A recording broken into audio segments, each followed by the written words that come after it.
дастур гардид ки то 1 июли соли 2014 дар сатҳи шаҳри Душанбе аз ҷониби Дилхоҳ роҳбари субъекти хоҷагидорӣ нобаста аз шакли тобиат ва шакли моликият ва тобиати идоравӣ ин насби тарифҳо ё нархномаҳои хизматрасонӣ дар пештоқи корхонаҳое ки ба ин намуди хизматрасонӣ машғулият доранд насб карда шавад ва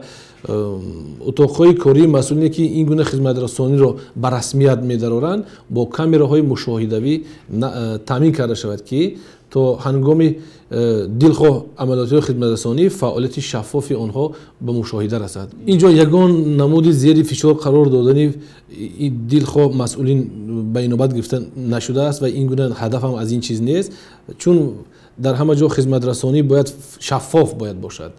ҳар нафаре ки дасту дили нияти пок барои хизматрасонӣ ба мардум дорад ва вазифаи хизматии вай низ аз ин иборат аст, вай аз ӯ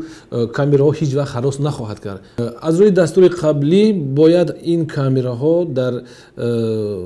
якуман назди маъмурияти худи камераҳо агар дар дохили утоқҳои корӣ насб карда бошанд, мониторҳои назораткунандаи он дар ҷойҳое ки роҳбарият менишинад, он ҷо бояд роҳбарият ҳар замон аз вай назорат карда тавонад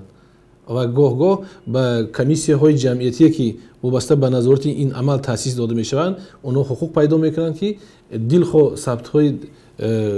камераҳои мушоҳидаиро мавриди таҳқиқ қарор диҳанд.